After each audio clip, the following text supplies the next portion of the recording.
Well, good evening, visitors. Welcome to the Australian War Memorial's Last Post ceremony.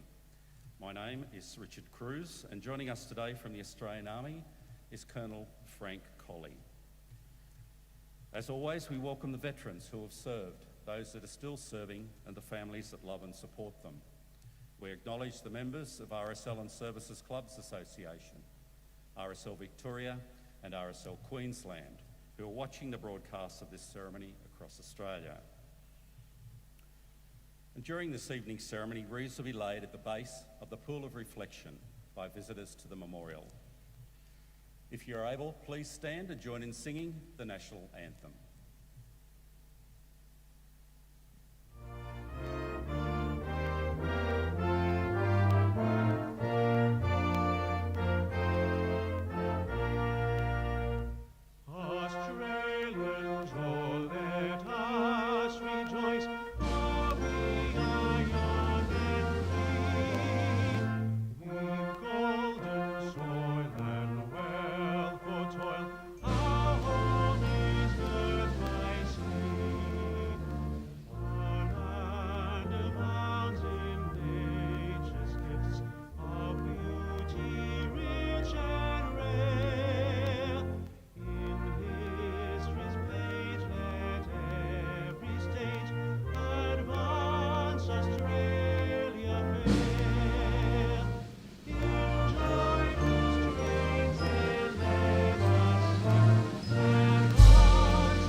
The Australian War Memorial was the vision of Charles Bean, Australia's First World War official historian.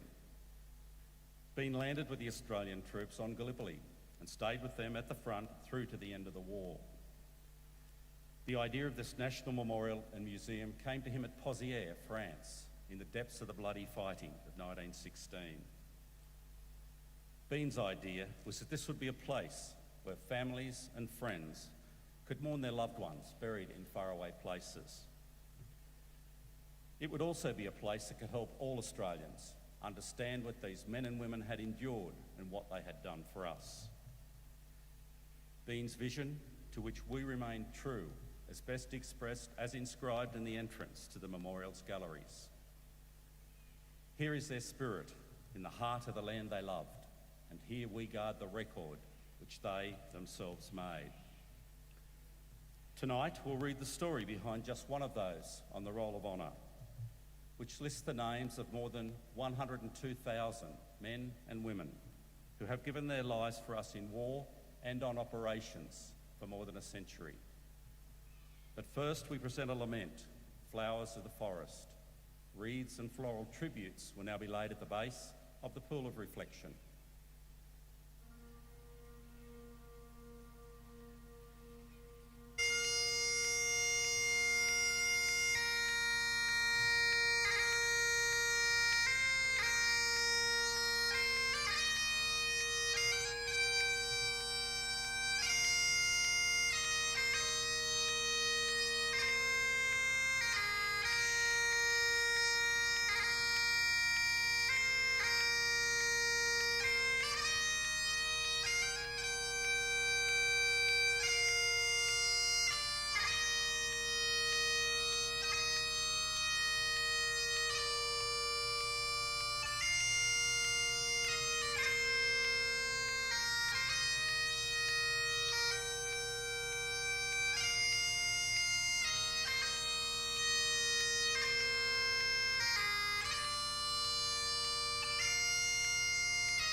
Today, we remember and pay tribute to Private William Charles Pinneger Brown.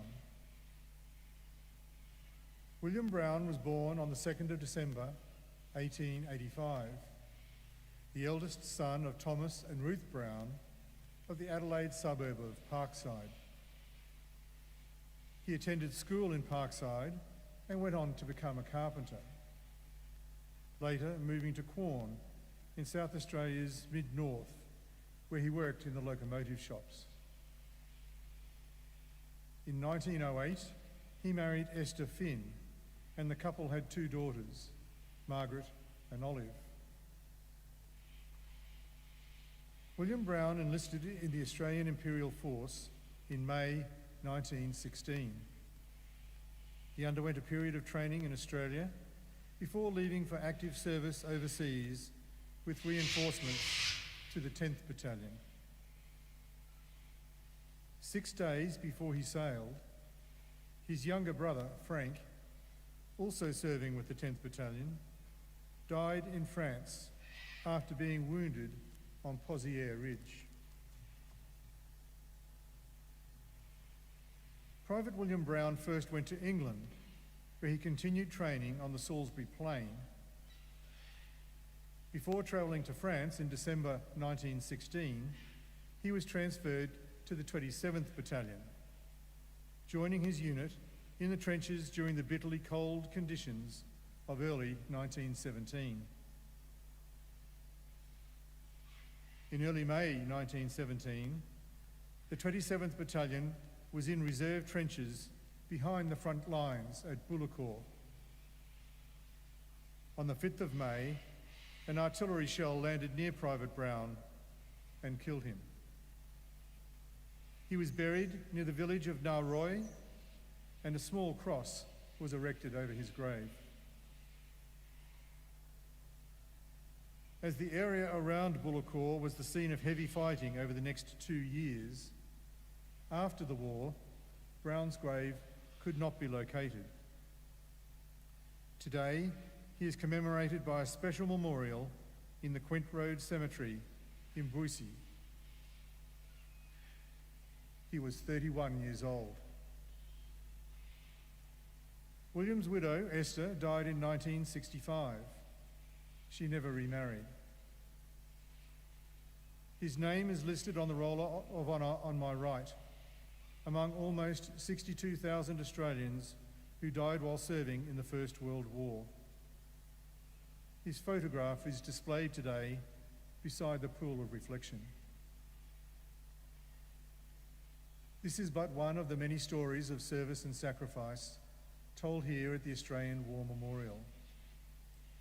We now remember Private William Charles Pinneger Brown, who gave his life for us, for our freedoms, and in the hope of a better world.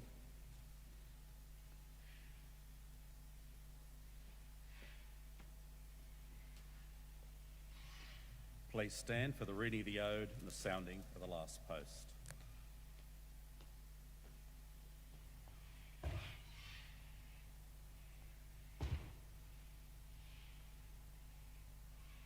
They shall grow not old, as we that are left grow old. Age shall not weary them, nor the years condemn. At the going down of the sun, and in the morning, we will remember them. We will remember them.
lest we forget.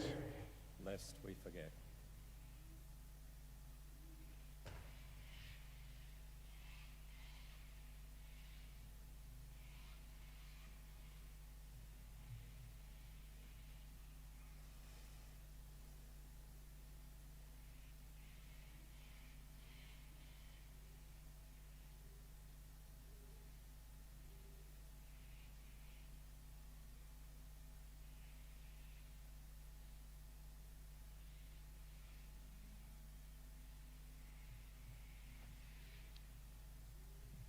We leave you this evening with the words of the memorial's founder, Charles Bean. Many a man lying out there at Pozières or in the low scrub at Gallipoli with his poor, tired senses barely working through the fever of his brain has thought in his last moments, well, it's over. But in Australia, they will be proud of this. Ladies and gentlemen, girls and boys, that concludes this evening's last post ceremony. We thank you for visiting the Australian War Memorial and wish you all a very good evening. Thank you.